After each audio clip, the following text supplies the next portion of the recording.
उन बिखरे लोगों को जमा करना और उनके दिलों को जोड़ना और एक ताकत बनकर उभरना, ये इसका मकसद है। और महाराष्ट्र में एक बड़ी तादाद में मजलूम अवाम, कमजोर अवाम बिखरी हुई है, नाइंसाफी का शिकार है, चाहे वो अक़लियतें हों, चाहे हमारे दलित भाई हों, आदिवासी हों, दंगर समाज के लोग हों। इन तमाम कमजोरों को एक जगह जमा करना और उनकी एक मुत्तहदा आवाज उठना, ये महाराष्ट्र के लिए बहुत जरूरी है। क्योंकि जब तक हम मुत्तहिद होकर एक आवाज में नहीं बोलेंगे, याद रखिए इस समाज में जो ताकतवर लोग हैं, जो बरसों से हमको कुचलते आए हैं, जो बरसों से हमको हमारा हक नहीं दिए, जो हमेशा हमको इख्तिदार की कुर्सियों से दूर रखा और हमको अपना गुलाम बनाकर रखा, ये कोशिश यही है बाड़ा साहब के साथ कि अब इख्तिदार की कुर्सियों पर जुल्म करने वाले नहीं बैठेंगे, इख्तिदार की कुर्सियों पर हमको दबाने वाले नहीं बैठेंगे, इख्तिदार की कुर्सियों पर हमारी आवाज को खत्म करने वाले नहीं बैठेंगे, इख्तिदार की कुर्सियों पर हमको दहशतगर्दी के झूठे इल्जाम में जेल में डालने वाले नहीं बैठेंगे, इख्तिदार की कुर्सियों पर वो लोग नहीं बैठ सकते जिन्होंने हमारी बस्तियों को वीरान बना दिया। अब इख्तिदार की कुर्सियों पर वो लोग नहीं बैठकर राज करेंगे जिन्होंने हमारे नौजवानों के मुस्तकबिल को बर्बाद कर दिया। अब इख्तिदार की कुर्सियों पर वो लोग बैठेंगे, वो लोग राज करेंगे जिनको दबाया गया, जिनको कुचला गया। ये लोग अब इख्तिदार की कुर्सियों पर बैठकर इन आलाजात के लोगों की आंख में आंख मिलाकर बोलेंगे कि 70 साल के बाद अब तमाम कमजोर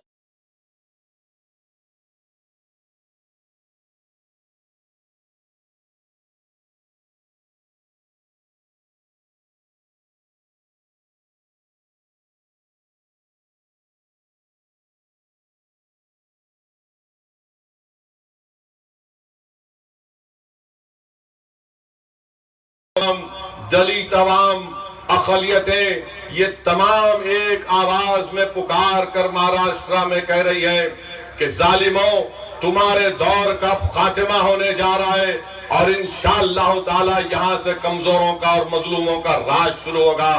यहाँ से इंसाफ के दौर का आगाज होगा। यहाँ से महाराष्ट्र में एक नई सुबह निकलेगी और वो सुबह इस बात का पैगाम तुमको देगी कि अब हम बैठकर राज भी करेंगे, हम बैठकर इंसाफ भी करेंगे। और कल तक ये महाराष्ट्र में जो लोग इख्तिदार की कुर्सियों पर बैठकर हमारे मुकद्दर का फैसला करते थे, अब हम उनसे कहेंगे कि नहीं, हम भी उस कुर्सी और टेबल पर अपनी कुर्सी को खुद लाएंगे, उस पर अपने उम्मीदवारों को बैठाएंगे और तुम्हारी आंखों में आंखें डालकर हम अपने हक का मुतालबा करेंगे।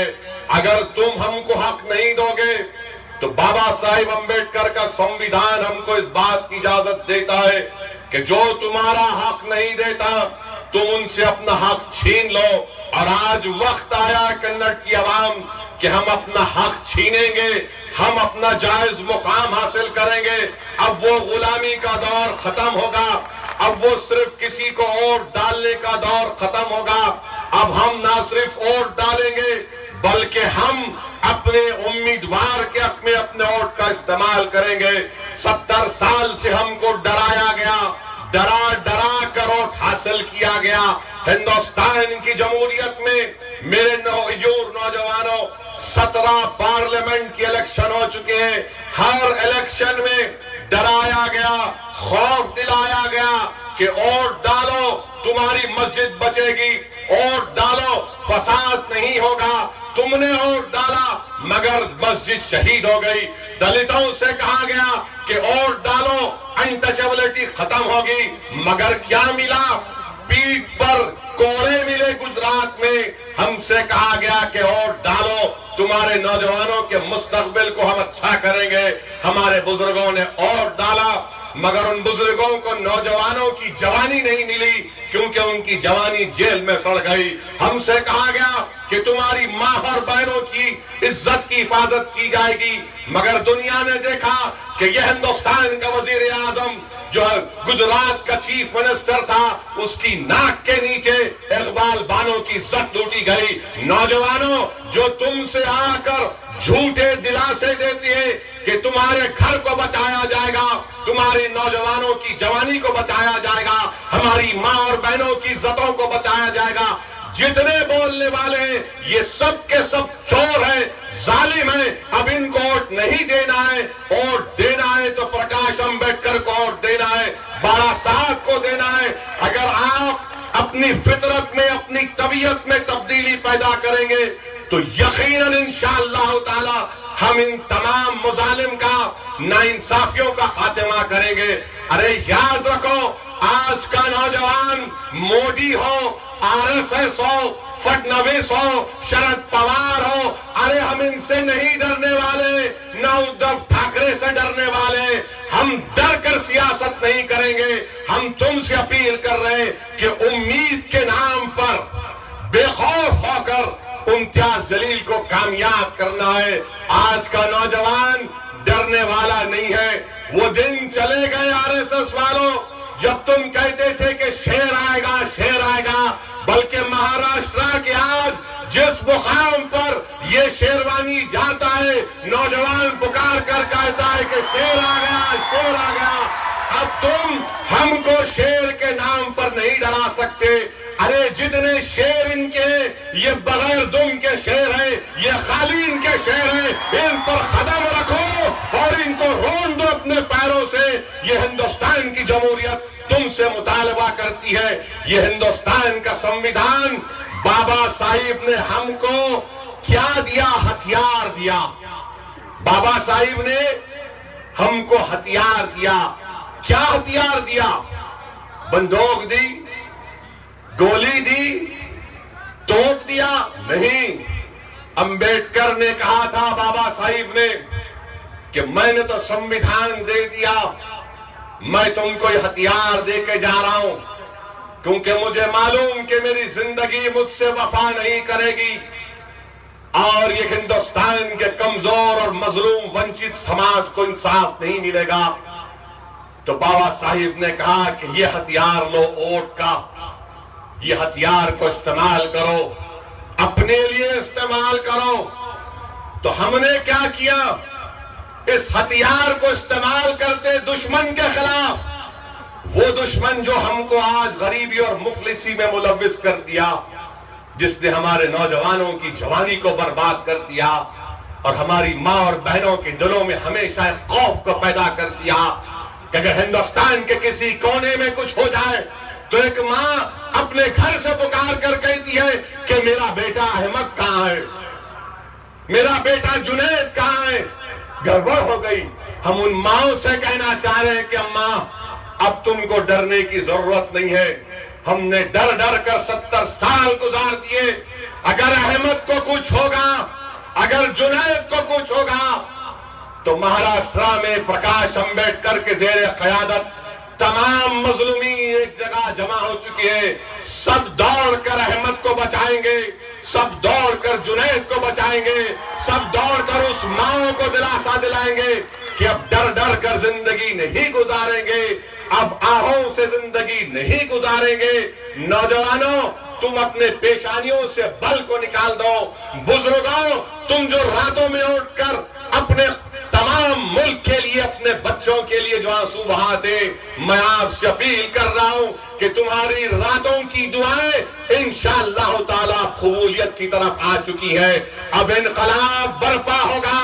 कमजोर जब एक जगह जमा हो जाते, इंसानियत की तारीख है कि दुनिया में जब कभी भी इनकलाब आया, उस वक्त आया जब कमजोर और मजलूम और गरीब, जो जिनके पास कपड़े नहीं है, जिनके पास ताकत नहीं है, मगर जब पूरे कमजोर एक जगह जमा हो गए तो फ्रांस में इनकलाब आया। जब पूरे कमजोर एक जगह जमा हो गए तो ईरान में इनकलाब आया। जब पूरे कमजोर एक जगह जमा हो गए तो रशिया के टुकड़े टुकड़े हो गए। आओ महाराष्ट्र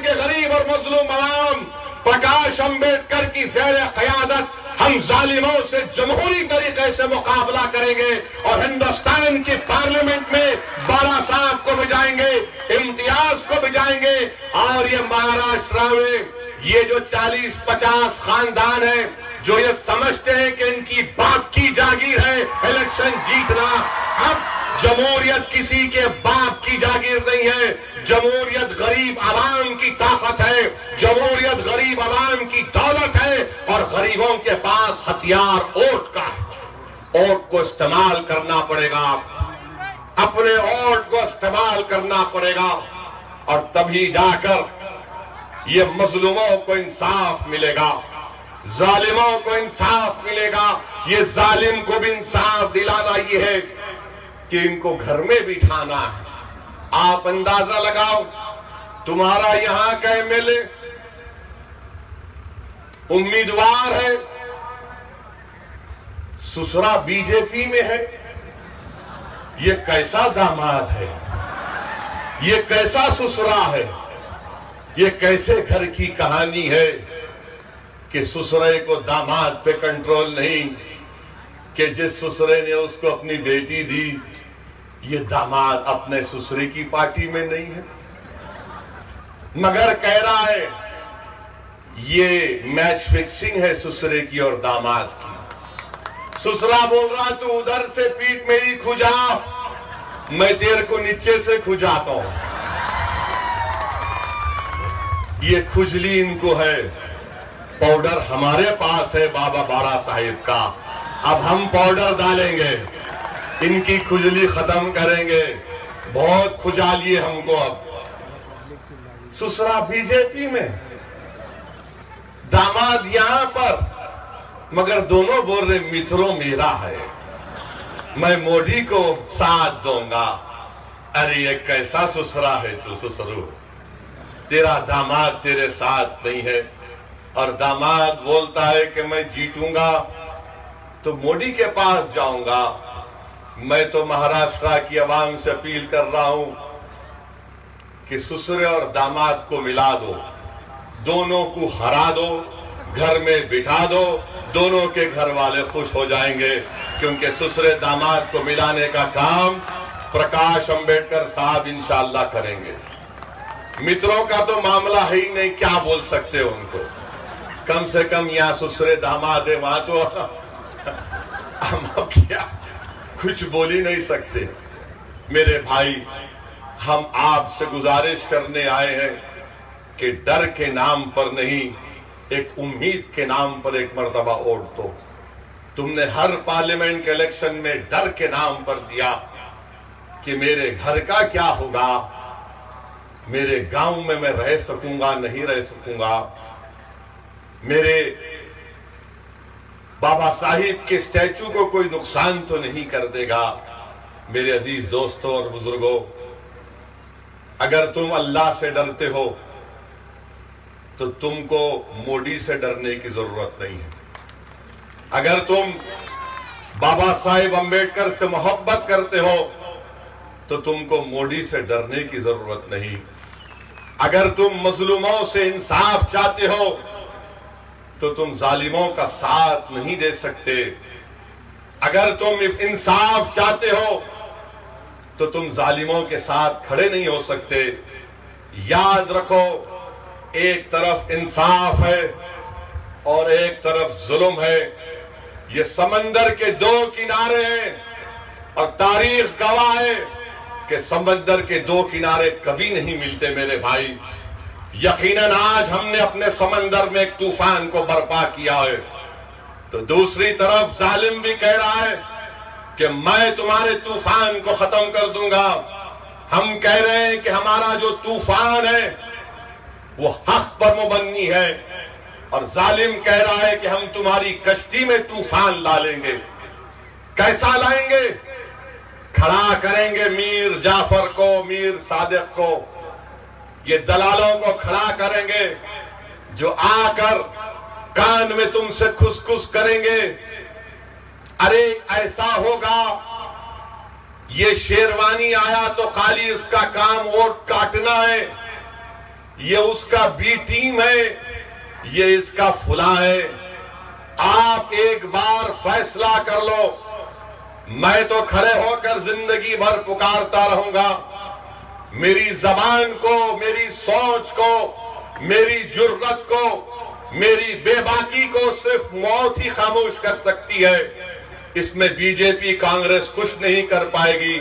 मगर मैं जब तक जिंदा हूं तुम्हारे से कह रहा हूं, हिंदुस्तान वतन अजीज की जमहूरियत को याद रखो। मेरे अल्फाज को नहीं मालूम मेरी जिंदगी कितना वफा करेगी मुझसे, मगर एक दीवाना तुम्हारे सामने खड़े होकर तुमसे कह रहा है कि हिंदुस्तान की जमहूरियत की तल्ख हकीकत यह है कि जब तक तुम्हारे पास तुम्हारे वोटों से तुम्हारा नुमाइंदा नहीं जीतेगा, तब तक तुम्हारे मसाइल हल होने वाले नहीं है। अगर तुम बेवा की तरह फरियाद करना, जिस तरह बेवा फरियाद करती है कि मेरा सुहाग लुट गया, मैं अकेले हो गई, मैं बर्बाद हो गई, अगर तुम इसको अपने लिए एजाज समझते हो, अगर तुम ये समझते हो कि इसमें तुमको फायदा होगा, नहीं, मैं तुमसे अपील कर रहा हूं नौजवानों, तुम मर्दानगी के मुजाहरे करो। मैं बुजुर्गों से अपील कर रहा हूं कि आप हमारी सरपरस्ती करिए। नौजवानों, जाकर तुम्हारी मां और बहनों से कहना कि तुम्हारा एक बेटा हैदराबाद से आकर तुमको पैगाम दिया है कि अब तुम डरना नहीं, अब तुम फिक्र नहीं करना, अब इंशाअल्लाह ताला महाराष्ट्र में तुम्हारे घर में तो आंच आने नहीं देंगे, हम अपने घरों की हिफाजत करेंगे।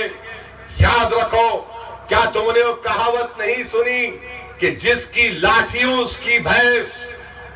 तुम्हारे पास क्या है बताओ?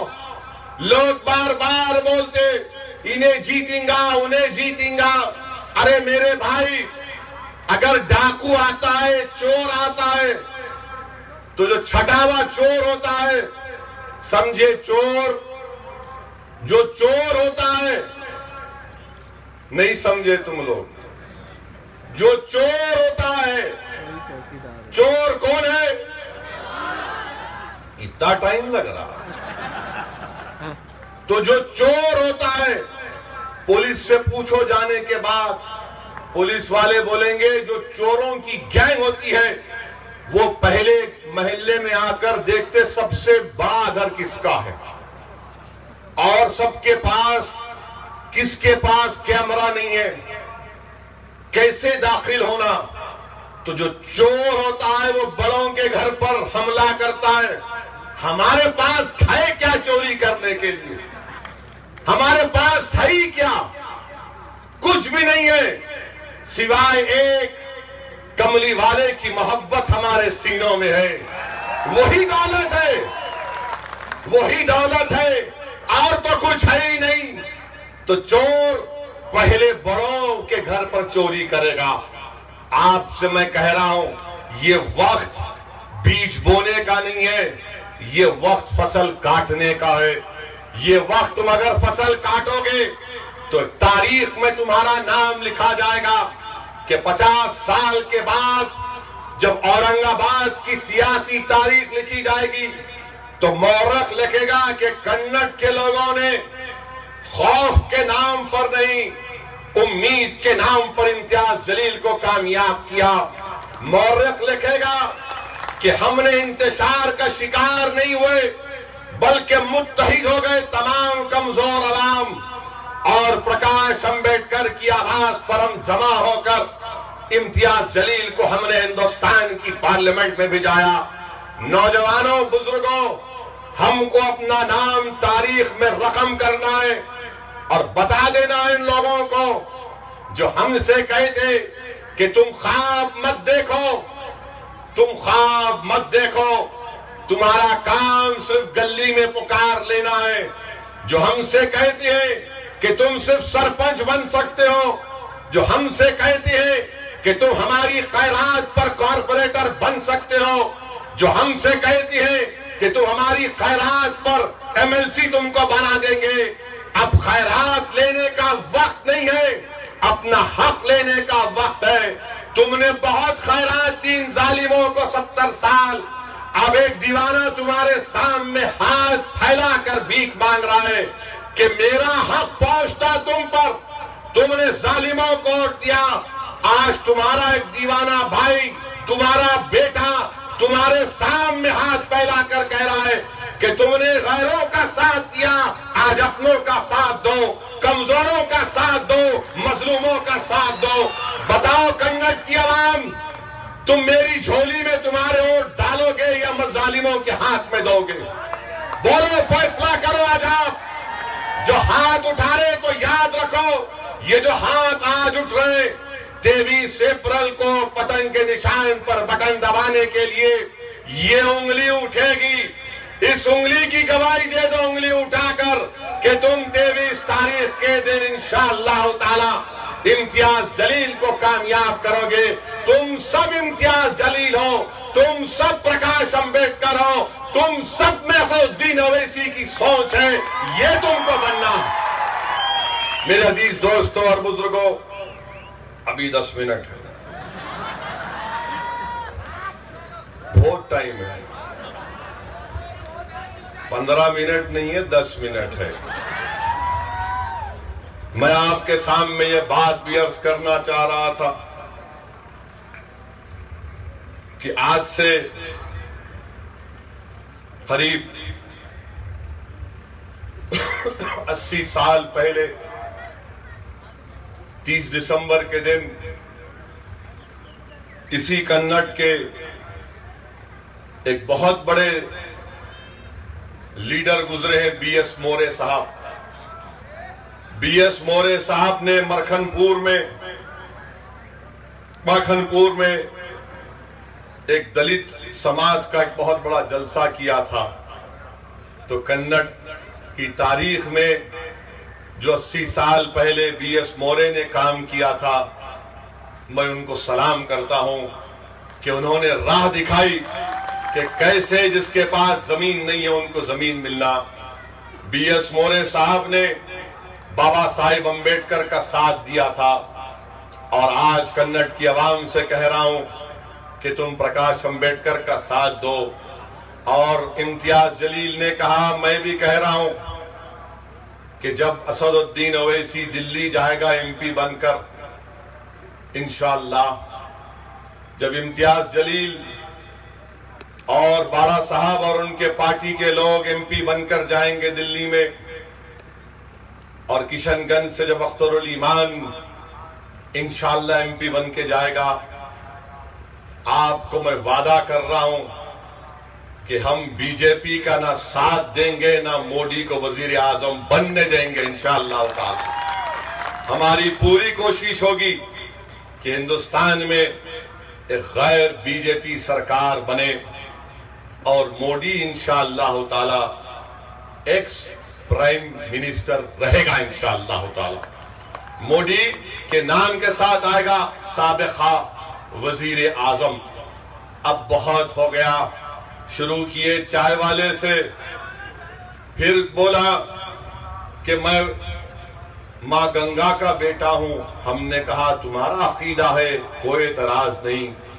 फिर कहा मैं फकीर हूं। मैंने कहा तू नजर तो नहीं आता।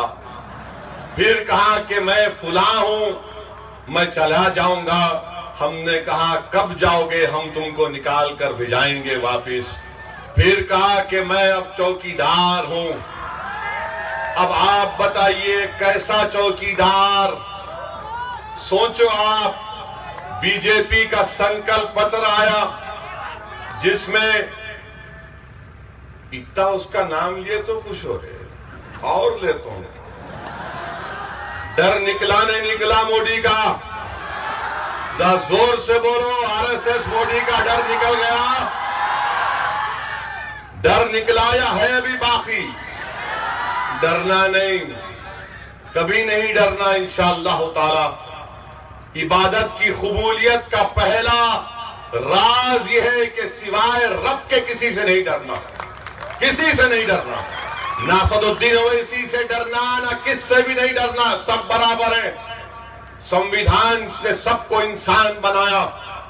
कोई वजीर आजम भी है तो तुम्हारे बराबर है, कोई नहीं भी है तो तुम्हारे बराबर है।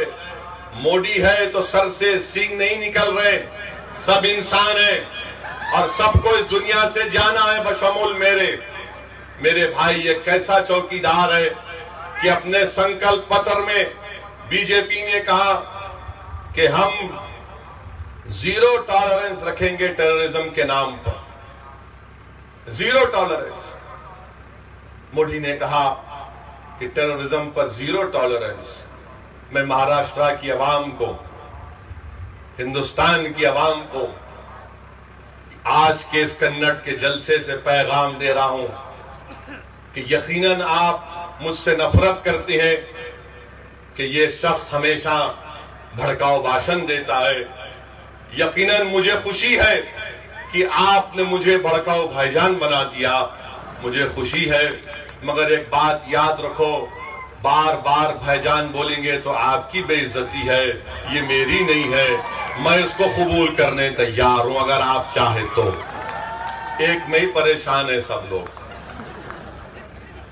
तो क्या कहा? Zero tolerance, zero tolerance for terrorism.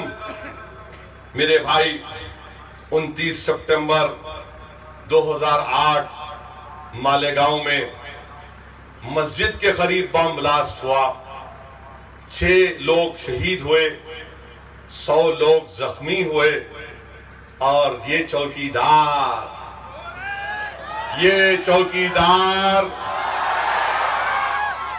अब मोदी बोलेंगे तुमने मेरी जात को बोला। नहीं, हम तेली समाज की इज्जत करते हैं और तेली समाज एक बाविखार कम्युनिटी है। मोदी, आप बाविखार ओहदे पर रहकर आप इस तरह का काम कर रहे हैं कि जिस पर टेररिज्म का इल्जाम आज भी है, जिसको एनआईए कोर्ट ने डिस्चार्ज नहीं किया। तुम्हारी एनआईए ने कहा था कि प्रज्ञा ठाकुर के खिलाफ एविडेंस नहीं है, तो एनआईए कोर्ट ने कहा कि मोटरसाइकिल ये मोहतरमा की है और उस साध्वी को जिस पर आज भी इल्जाम है मालेगांव के 6 लोगों के कत्ल का, टेररिज्म का, 100 लोग जख्मी हुए, उनमें से 10 को मैंने मुलाकात की थी। किसी का हाथ नहीं चलता, किसी का पैर नहीं चलता, किसी की आंख चली गई। हिंदुस्तान के वजीर आजम, तुम झूठे हो, तुम झूठों के शहींशाह हो। तुम टेररिज्म से लड़ना नहीं चाहते। अगर तुम टेररिज्म से लड़ना चाहते थे, तुम में इखलास था, सिंसियरिटी थी, तो तुम एक पार्लियामेंट की सीट के लिए जिस पर टेररिज्म का चार्जेस है, तुमने उसको कैंडिडेट बनाया। बताओ वजीर आजम, जो लोग मालेगांव में मर गए, ये तुम्हारी जीरो टॉलरेंस है, ये तुम्हारा जीरो टॉलरेंस है। हिंदुस्तान की जनता, क्या आज आप ये देखकर खामोश रहेंगे कि टेररिज्म के केस में जो है उसको कैंडिडेट बीजेपी बना रही है? मेरे अजीज दोस्तों और बुजुर्गों, इसीलिए इंशाअल्लाह ताला हमको बीजेपी को रोकना है, मोदी को रोकना है, इंसाफ को कामयाब करना है। टेररिज्म का ऑफेंस, और कहती है कि मोटरसाइकिल मेरी नहीं थी, तो फिर वो मारुति वैन भी उस औरत की नहीं थी, वो मारुति वैन भी औरत की नहीं थी। क्यों नहीं लोग कोर्ट को जाकर कहते कि वो जो औरत जेल में है वो मारुति उसके नाम पे नहीं थी? अगर इसके नाम पे थी मोटरसाइकिल तो मेरे पोजीशन में नहीं थी, तो फिर दोनों में मुमासलत क्यों नहीं है? तुम नहीं समझे मेरी बात, कल समझ में आएंगी जब मीडिया टीवी चैनल पर बोलेंगे ओवैसी ने एक और भड़काऊ भाषण दिया क्योंकि मैंने इनके बाप को कहा इसलिए इनको तकलीफ होती। इनके अब्बा के बारे में नहीं बोलना, सबको बोलना।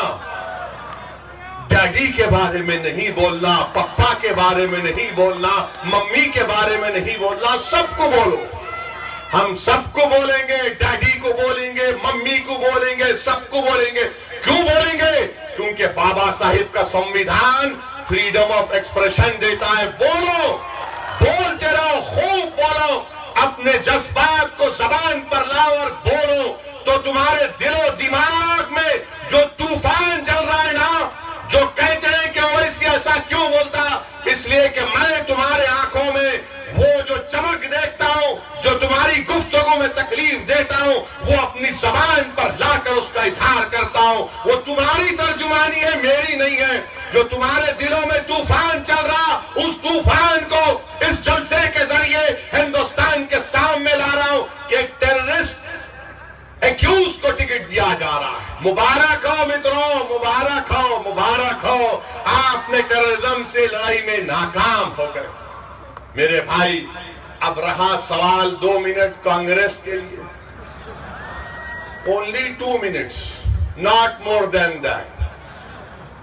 हैदराबाद में कांग्रेस बीजेपी से मिलके दूल्हे भाई का मुकाबला किए। हम बोले 2 मुखन्निस मिल गए तो मर्द का मुकाबला नहीं कर सकते। यहां पर भी कांग्रेस दामाद की तायीद कर रही है।